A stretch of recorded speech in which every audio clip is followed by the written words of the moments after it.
The Denver Nuggets are NBA champions. What lessons can the Celtics learn from the Nuggets? And I've got the style of play. I got roster constructions. I've even got something about the ownership. It's all coming up right now on the Locked On Celtics podcast.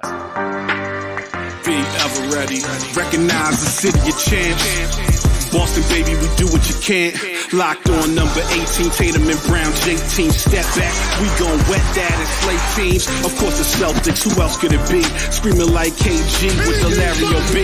Karalis above average, assessing the team status. Best daily pod, no cap salary matching. Clutch like Bird the DJ, Pete John on replay. Prime time, dapping up the truth on the sideline. Raining J's, how it started, raising banners, how we finished. Locked on Celtics pod, home of the winners. B. Hey there. Welcome back to the Locked On Celtics podcast right here on the Locked On Podcast Network, where it's your team every day. And I'm here for you every day, Monday through Friday, with a free, fresh podcast dropped directly to your device if you're a subscriber. So open up that favorite podcasting app, hit subscribe. This show shows up as soon as it drops. Do the same thing on YouTube. Ring the bell. I'd love to see you in the comments section. Let me know what you think. I love seeing the threads pop up over there. All you everydayers, you Monday through Friday listeners, I love you. I love the fact that you're giving back to the show by sharing. Thank you so much. I'm John Karalis. I cover the Celtics for Boston Sports Journal. I used to play once upon a time. And today we're here to talk about the Denver Nuggets winning a championship, which congratulations to them. They were awesome. But how it applies to the Celtics. What can we look at from a Boston perspective? Look at that Denver win over Miami, a team the Celtics couldn't beat, and what can the Celtics take from that? And for that discussion, I'm bringing in Tom_NBA, even though you're not even really on Twitter anymore at this point. But hey, there's been progress on that. Well, front. really? I might, yeah. I think we might be in business. So, okay. So all of that, better mental health that you've been going through is going to swirl down the toilet again as you hop into Twitter and react to all of the. Correct. This is great news for my therapist, because now we keep paying them. So yeah. All right, let's get into this thing. The Denver Nuggets are the champs, and I'm actually happy. I feel like every fan base, is there a fan base out there that doesn't like the Denver Nuggets? Maybe the Lakers, because they're just hateful. But I mean, maybe the Heat at this point. I mean, just because you play it like finals are. But even then, even Heat fans are like, "Hey, way to go!" I think they understand that they had like a miraculous run. Absolutely. Well, and it's hard to hate the Nuggets when like the first thing Jokic does after he wins the championship is walk over to every single Heat player, dap him up, like pull Haywood Highsmith aside, dap him up, like the opposing superstar doesn't like fall down on the ground and do all the very understandable things that you do when you win a title. It's just Jokic is like, hey, you guys had a good series. You guys played good. You guys were really good. It's very likable. I could not believe Jokic. I was like, does he know that he won a championship? Does he think there's another round? Or honestly, it was good. I can go home now. It's just an iconic line. The job is done. We can go home now. We can go home now. Then he tops it. Then he tops it on the podium where they're like, "Oh, and the parade on Thursday." And he was like, "The parade's on Thursday?" And somebody off the camera was like, "Yeah." He goes, "No, I got to go home." He's got horse races this weekend. He's hilarious. He's trying to go drink copious amounts with his family, not with everybody else. He wants, he wants him, his family, and his horses. Gigantic brothers and the horses. Yeah. That's it. That's all he wants. He's like, okay, this was good. I really do think Jokic is just here. Is like, yeah, I got a job to do. This is my job. I don't care. Like, great. We won a championship. That's awesome. Way to go, Denver. Let me go home. Well, and I think it's a little bit more than that, right? Because he loves his teammates. Like he was so like, just like, I mean, this was a really, like the first thing he said was this was a really special group of guys. This was like, like a really good group. I think, obviously you get to this point if you love the game, right? Like obviously he loves the game, but then yes, he loves his job. And then he wants to like go home and not do his job for a little bit. Yeah. And like, that's the thing. Like, one of the enduring images to me is actually an image that doesn't include Jokic, where I was writing my story based this podcast kind of plays off the story I wrote on Boston Sports Journal, and looking for photos like through Getty Images. I'm like, I put in like Larry O'Brien trophy, and there's one kind of not so great picture of Jokic and his badass kid in the leather jacket, and like in the trophy on the podium, but everything else is everyone else on the Nuggets holding the trophy, and Jokic nowhere to be found. Yeah. There's one picture where you got to look. He's way in the back. He's just standing there. He's cool. And like, yeah, everyone else, you guys go have fun. It's just and that speaks to style of play. It does. Before we do this real quick, that was a perfect transition. Just like liking the Nuggets. How nice was it when Jamal Murray is like holding it, like he's holding the mic, he gets asked a question about like the injuries, and there's just this like roar from the crowd, and you just like that, like you could just feel the emotion of him like coming back and being like, having done it and like coming back from an injury and winning a title and just like tears in his eyes. I mean, man, I was a little teary over here. That was the reaction I was hoping for from all of them.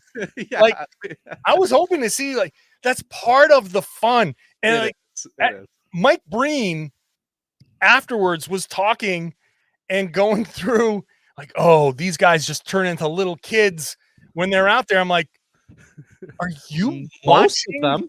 Most of them. Like he must have been looking at Jamal Murray like off somewhere else, because the video that we were seeing was just like Jokic like doing his taxes, like, oh great, let me just do this real quick. What the hell? But yeah, like it's just a matter of fact. Part one is you got a megastar, right? The best player on the floor, the best player in the league is celebrating a championship. There's like three guys that can stake a claim to best player in the league, and one of them is celebrating a sort of celebrating a championship. So it starts there. It starts with your best player just playing that style of play. It's whenever you need a play made, he made it. And it didn't matter what it was. Was he playing defense? He actually was playing defense. He was protecting the rim. Was it making a pass? More often than that, it was making a pass and picking the defense apart. And then when they needed somebody to hit a shot, he's there in the middle, awkwardly getting into the lane and hitting a shot and just making those plays. Their style of play, playing through Jokic, was basically we're not doing for Boston. We're not just searching out 3-pointers. We're trying to break down a defense. Right. And when you break down a defense, you just wait for the hole to open. You're just kind of waiting to see. It's like a bear in a river waiting for a salmon to jump into his mouth. You're just waiting there to figure out, okay, this is where we eat. Boom. It's going to be a backdoor cut. Great. It's going to be a pass to the middle and then a kick out for a 3. Great. It's going to be a pass to the middle. I'm going to turn around and shoot a 12-footer. Great. Wherever the opportunity is, it is. And they took those opportunities and cashed in because that's what Jokic does. And I think, to your point, when the Celtics were at their absolute best this year is when we saw them doing exactly that. It's when we saw, like, for all of the 3-pointers that Joe Mazzulla demanded, and all of the all of the kind of hand wringing that went into that. When the Celtics were at their best, the ball was zipping around the court. They were finding the next guy. They were driving, taking, one dribble, 2 dribbles, all the way to the rim and kicking out. And then, all that stuff. It's the same thing, right? It looks a little different, but it's the same type of thing where it's just probing and probing and probing until there's an easy bucket. And they did that sometimes. And I think that's one of the things that made them, not to immediately jump off the Nuggets praise to complain about the Celtics, but like that's one of the things that made them so frustrating at times. We're here for, man. We're trying to learn the Celtics podcast, right? Yeah. We'll leave the praise to the Locked On Nuggets guys, I guess. Yeah, those guys got it. They got it. They're in full celebration mode. We're applying those lessons to the Celtics. Right. But that's what made them so frustrating is that like there were times where they did exactly that, where they were the bear with the salmon and they were just waiting and then they were grabbing it. And it was like, we've seen you do this. Like, you know how to do this. Just do that. The Celtics super heavy reliance on the three-pointer. It's just to be clear, this is a three-point shooting league, right? Absolutely. You're going to have to hit your threes. You're going to have to, generally speaking. A lot of them, yeah. Right. You're going to have to hit threes more often than not to win. Now, a series like this maybe presents itself a little something different. That's my biggest issue when I say style of play and with the Celtics. It's that they engaged this season in one style of play, or they moved, because you're right. The first quarter of the season, they were awesome. They were playing. The ball was popping. That was beautiful basketball. That was a team that you could sit there and say, boom, that's your finalist right there. That's the team that people are betting on to make it to the finals. That team is not losing to an 8 seed in the Eastern Conference Finals. Absolutely not. That team was awesome to start. But then they just started to shift. And I don't know when. Well, I know that the flashpoint was that the December Warriors game. That's when everything changed. They were playing great leading into that game, and then they come out of it just back to bad habits, and they never quite got back fully to what they were doing at the beginning. It kind of coincided with the return of Robert Williams too, and that's a little bit. There's some of that we'll have to kind of, when we do the Robert Williams kind of retrospective, we'll have to look at that a little more deeply. But definitely, they leaned into the 3-point shooting stuff so heavily that it got a little out of control. I got the numbers from Denver shooting in the series, plus the most damning stat that I can think of from the finals as it applies to the Celtics. I'm going to do that next.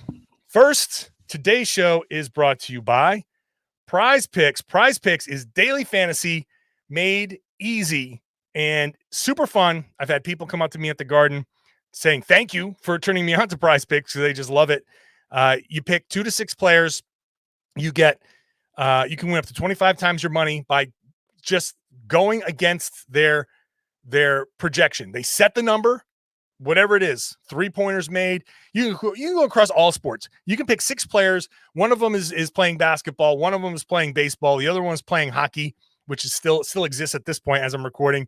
One of them is playing soccer. You can do all of that as long as you get more or less than the projection. If you get that right, you can win. Entries can be made in 60 seconds or less. Super easy. Withdrawals when you win, safe and fast. And you're currently operational in over 30 states and Canada. The best part is you can get a 100% instant deposit match of up to $100. Go download the PrizePicks app. Go to prizepicks.com. Sign up. Use the promo code LOCKEDON. Then you deposit up to $100. PrizePicks will match that. So you go all the way to 100, they'll give you that 100, but you got to enter the promo code locked on at sign up for that instant deposit match of up to $100. Thank you very much for making Locked On Celtics your first listen every day. I know I said that we were going to go full retrospective, but considering the way the Celtics, the way the finals went, I thought today would be just a great kind of diversion from that. Tomorrow we'll get into Jaylen Brown. Tomorrow will be the Jaylen Brown show. So subscribe, make sure you're back tomorrow. We're going to look back at Jaylen Brown because he figures heavily into this, obviously. So that's tomorrow, but we're going to continue our look at how the NBA Finals impact the Celtics, the lessons that they should learn. Tom, here are Denver's shooting numbers from 3 in this series. 8 of 27, 29.5% in a win. They shot 39% in a loss. They shot 27.8% in a win. They had that 14 of 28 night, 50% shooting. So great. That's a win. Yep. They won game 5 shooting 17.9% from 3. They were 5 of 28. They won 3 games shooting less than 29.5%. Boston won once all playoffs with that number. Okay. And Boston's 4 worst shooting percentages came against Miami, 28.6% or lower. They were 1-3 in those games. So here's Denver shooting like crap and winning. There's Boston shooting like crap and losing. Why, Tom? Why, you ask? Defense. This is the big lesson. Defense. Caleb Martin, he shot 49% against Boston, and he got what did he shoot? He had he shot 33.3% against Denver, and he took 6.4 3-pointers against Boston, and he took 3 per game against Denver. That's number one. They cut off the water with Caleb Martin. He didn't get the opportunities to shoot. Gabe Vincent got opportunities to shoot, but he killed Boston at the line, was 15 of 16 from the line against Boston, was only 5 of 6 against Denver. So they cut off his drives. Defense, and here's my most damning stat. Duncan Robinson. It gets worse than the 3-point stat? It gets worse. Bad. Duncan Robinson was 8 of 8 in the Celtics series on cutting layups. Yeah. Cuts, those backdoor cuts for layups. He was 2 for 3 against Denver. And I think they both came in game 2. Okay. The game that they won. So Boston couldn't defend without fouling Gabe Vincent.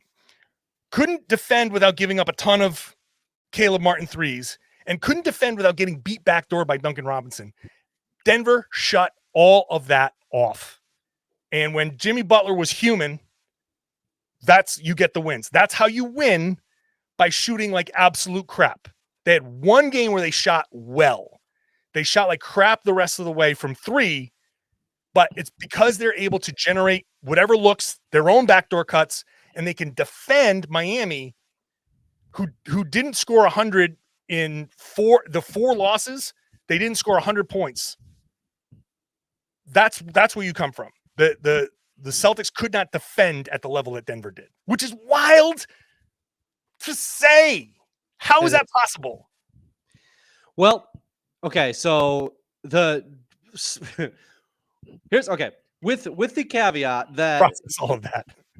yeah, right. With the caveat that you threw me for a loop with that Denver stat, because wow, with the shooting stat, I will say like Denver does have several very large defenders, right? Like they're a tough defensive team. They've got like good versatility, right?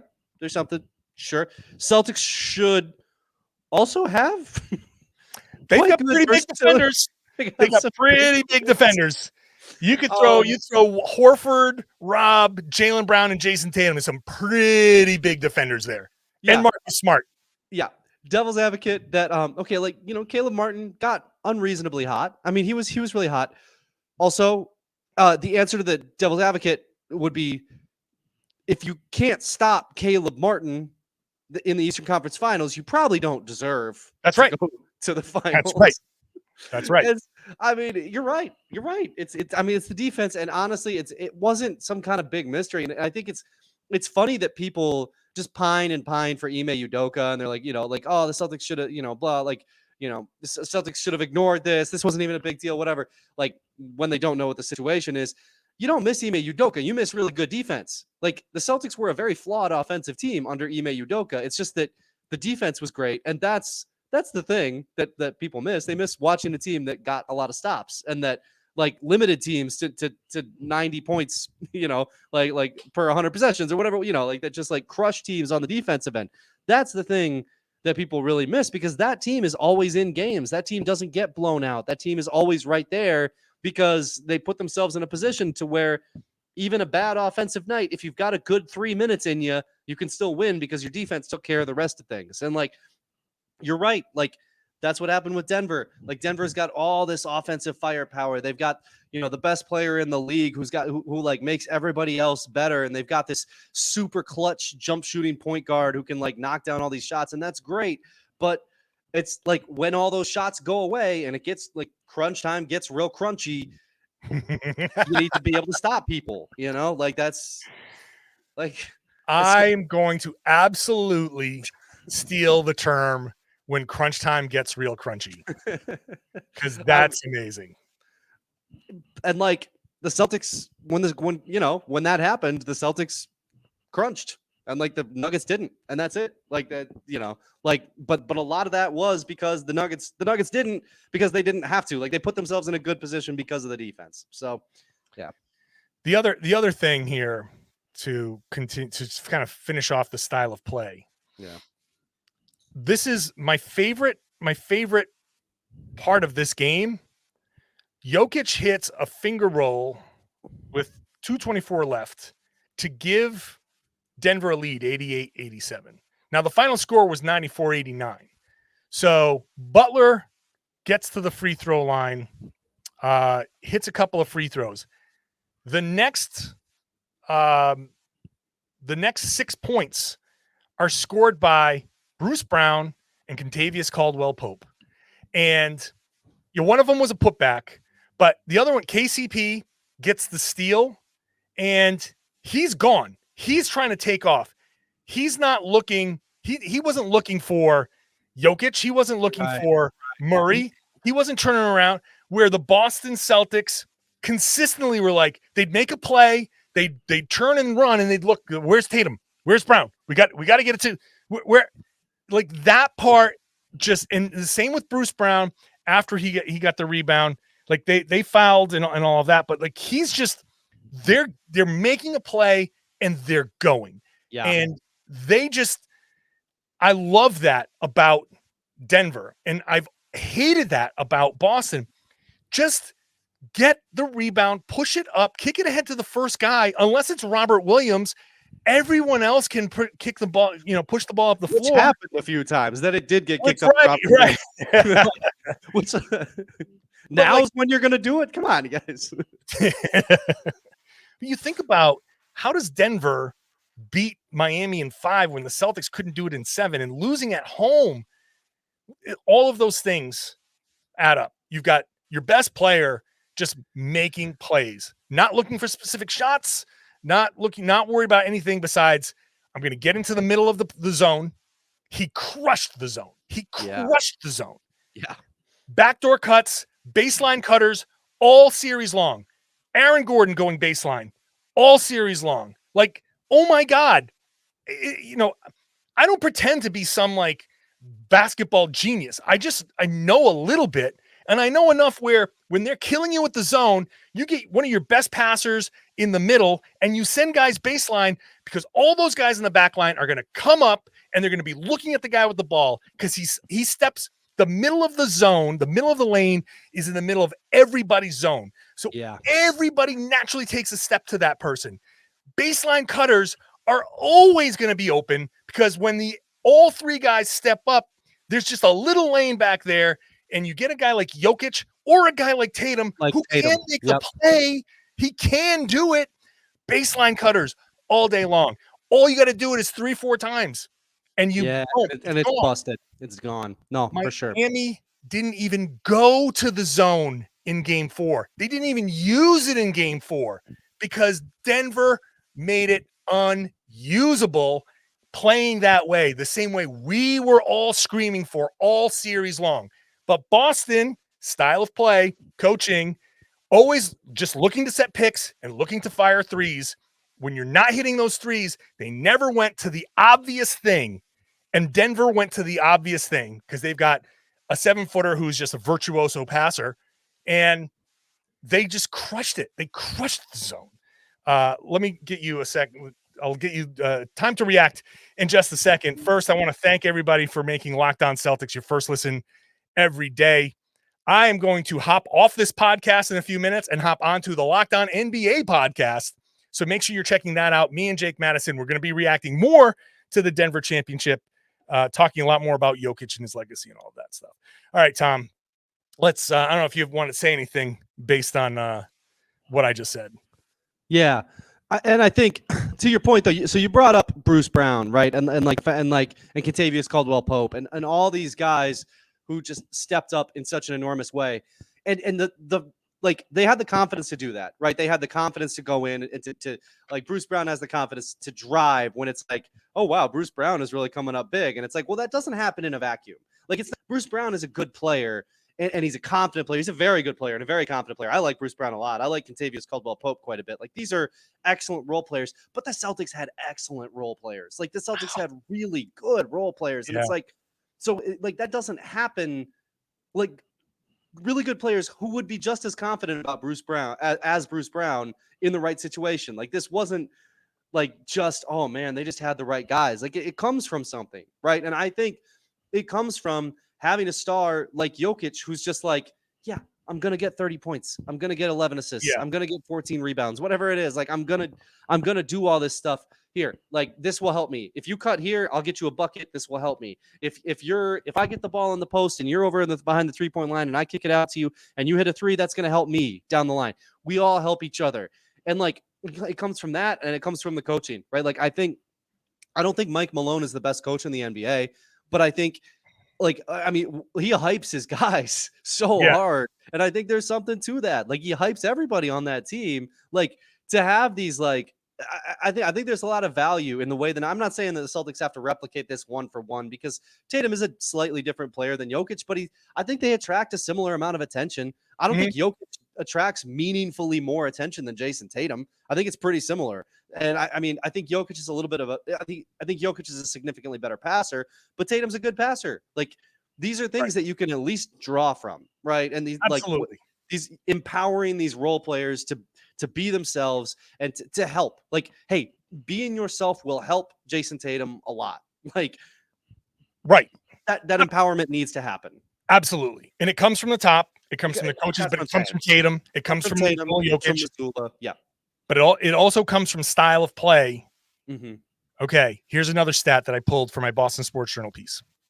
Denver, 10 cuts per game in the playoffs, averaging 13.9 points per game off those plays. The Celtics, 5.5 cuts per game off in the playoffs, right? So almost half as many. 8.7 points per play. That's actually like, whoa, wait a second. The Celtics were scoring more points per play than Denver. Denver's like 1.2. Boston's at 1.5 almost. Points per play on cuts. They were effective when they cut, but they only cut 5.5 times. Why? Why does that happen? Why? Because Denver knows if I cut, if there's something there and I see it and I read it right, well, I know Jokic is going to read it right. I know that if I cut, this dude is hitting me and I'm getting a basket.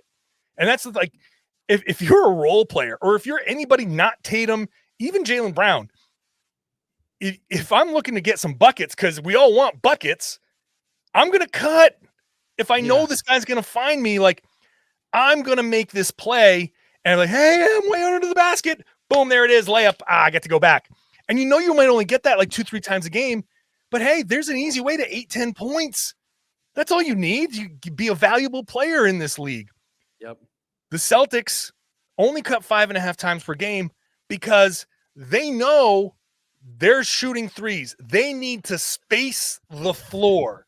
So they're not cutting because they know that that's not the game. You can cut, but you're not going to they're not finding you unless it's Marcus Smart hitting Jaylen Brown. And I bet you that is a major fueler for those numbers. I was going to say that. Yeah. Yeah. So style of play, coaching, this is where it shows up. And not for nothing, real quick, if you're shooting threes and you're cutting, you talked about getting like an extra 8 to 10 points. Like, let's say you're a 3-point shooter, right? Like, let's say you're Sam Hauser or even like a Grant Williams. Cause I felt like Grant did some cutting too. Like, like Grant generally tries to do the right thing, I think. Like let's say you're one of these guys who might go 3 for 5 from 3. And that's like most of what you do. Add 2 cuts to that. That's 13 points instead of 9. Like that, like this just looks better. Yeah. Like, you should cut. Absolutely. Like, it's good for you individually. I don't understand how anybody isn't cutting. If you're a role player, if you're a guy like 7th man off the bench, why you're not cutting every other play, every other chance you get? Like, do it. And if they don't find you, guess who will find you? The coaches the next day in the film session when they say, look at Karalis in the corner. He's getting 20 minutes a game and he's like, or 15 minutes a game. Like, hey, he's open down there. Give him the shots. That just, it forces the defense to back off you. It forces, now if you know you're going to cut, it puts the defense's head on a swivel because they know they're going to watch. And that you as a cutter are making your stars better by cutting, because the threat of that cut, the threat of that pass forces the defender to back off a little bit, to be more aware, and that gives your star that extra step for the time when it comes time to drive, a little step back when it comes time to shoot. The cutting is valuable, but it's got to be there. The guys got to want to do it. They got to be rewarded when they do it. Which brings me to the roster construction, and I'll throw in the ownership thing, kind of putting it together. The Denver roster construction makes it so these guys know that they should be cutting, because it's basically a big and a point guard in Jokic and Murray. They can run their pick and rolls off each other. Much easier for them to play off of one another, admittedly, than Tatum and Brown playing. They can't just do a two-man game between them. It's a little bit harder with them. Yeah.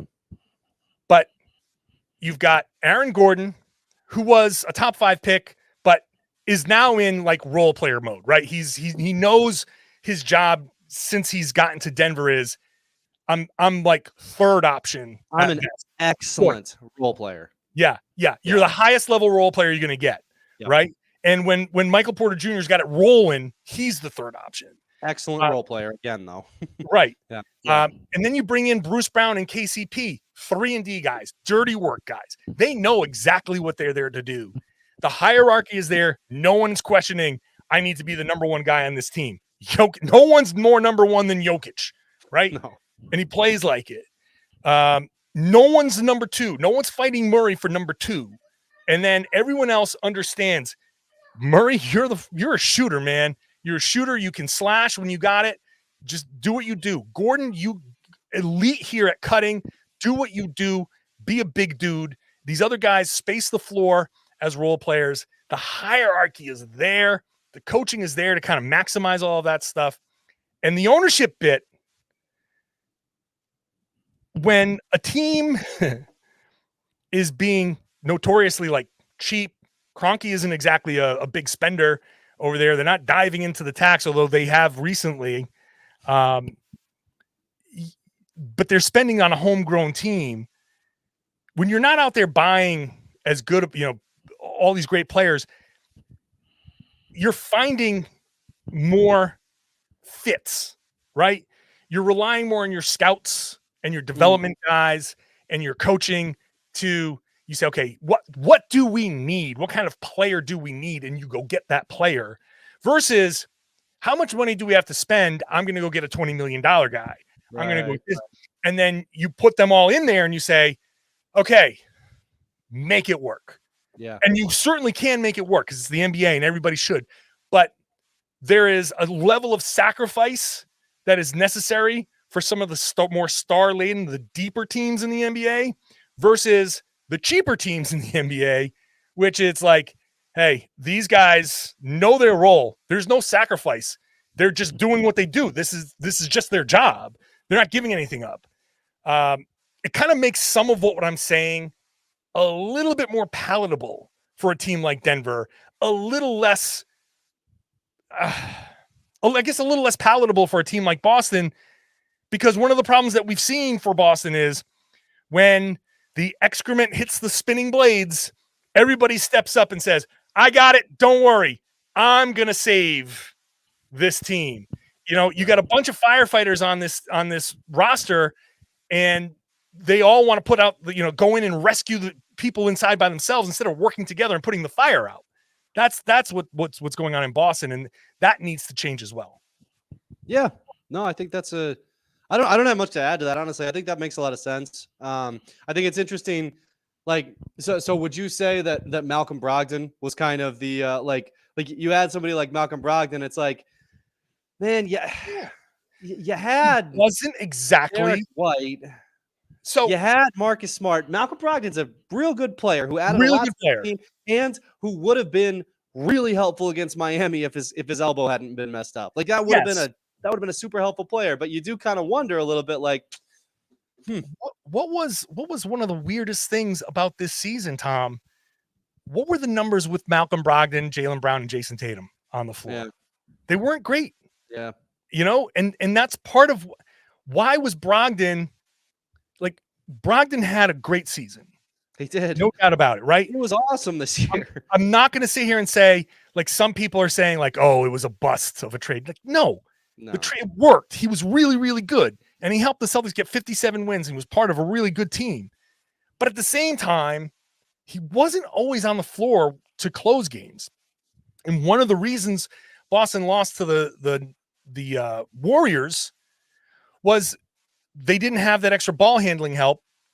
And part of getting that ball handling help was Malcolm Brogden. Like, he was the answer. And I think part of that answer was envisioning you could go with Brogden over Smart if you needed to down the stretch in a game 7 where you could sit Marcus down and be like, look, this is the lineup that's working for us. We just need that extra shooter out there. This is your time to sacrifice. It's nothing personal. Like, but Brogdon, for all of the goods, like, he was 85% good. The 15% bad was, partially the injury at the end, and partially he'd never passed to Robert Williams. And the other partially was you couldn't finish the game with him and Tatum and Brown because those numbers didn't quite work. And so that's where, you're putting the puzzle together, but there's like the piece is just, it's not the piece that I thought would fit exactly right. Right. There's like a leak. You've built the thing and there, to hold the water, and there's a leak, and then you're like, God, I can't get this fully sealed here. It's, very frustrating. So yeah, that type of stuff is part of it. Like, yeah. Yep. I don't have much else to add to that. I will say, was it like while we're talking about ownership, can we laugh at the Nuggets owner for not knowing how to talk into a mic and just trying to talk directly into Lisa Salters? Like, dude, she's got the microphone for you. It's right here. She's talking into it. For a guy that has that much money to not understand how a microphone works is just you bought the sports team. You bought the sports team. Have you not been like practicing for your championship? Like, why do you own a sports team? He owns multiple teams that have won championships. This is like his 4th team that has won championships. Hey, Lisa, I just wanted to say this is hers. And then I wanted to, God damn it! Come on, she's not asking for your benefit. Like, she's asking so that you can then tell all the other people what. You know what the answer is? Get the damn owner off the stage. Yes. Get the damn owner off the stage. Put that thing to Mike Malone right away. Like, let's get into this. Just man. give it to let the players give it to the owner, right? You know what I mean? Like, absolutely. Don't put the owner. These guys all just went through. That was a 48-minute just bludgeoning. That was just I can't even use all the words I want to use to talk about the rock fight that it was. That was an emotional, physical grind of a series, even though it was 5 games. And that 5th game was even the toughest of them all. Mm-hmm. And then here comes the owner. Hi, how you doing? Right up front. Really talking about, like, I watch a lot of basketball. Like, a lot of basketball. Okay. How much basketball do you think Mike Malone and his staff watch? Maybe they should touch the trophy. Give these guys their moment. Give these guys, give them their moment first. And then afterwards, the last guy that should speak, be like, let's bring the owner out here and have him, whatever. Say your few words. Go last. Don't go up there first. Go last. It's easy for me to say. Hey, I'll make you this promise. When I'm rich enough to buy a team and my team wins a championship, I will go last. I believe in you. I believe you would do that. Okay. And to prove it, I'm going to ask everybody in America to mail me $5. $5. Yeah. Teams are expensive. I was going to say $1. That's not going to do much. 365 million is not buying you any. That's not going to do much. So I was like, 360, 120, $5 just to be safe. Because I'm going to need to pay taxes and some spending money. I want to get something to eat. But $6 because these teams are getting expensive. Yeah, these teams are getting expensive. So, but hey, everybody mail me $5. I will spend the money to buy a team. I'll put it all towards a team. Mm-hmm. Watch me go last when they win a championship. I'm going first. Are you kidding me? Put him to the test, America. Let's yeah. And then hold. Let me hold a couple dollars. Oh man! All right, that's it. That's gonna do the show. I think this is a fun show. Tom, thank you. Appreciate you, man. Tom Westerholm, everybody. I want to thank everybody for watching, for listening. for participating. You everydayers, love you for being here every Monday through Friday. Still going Monday through Friday through June, through July, Monday through Friday. I'm not slowing down. I hear other podcasters go, oh my God, how am I going to do 2 days a week? Two? Even in August and September, I'm going to do 3 a week.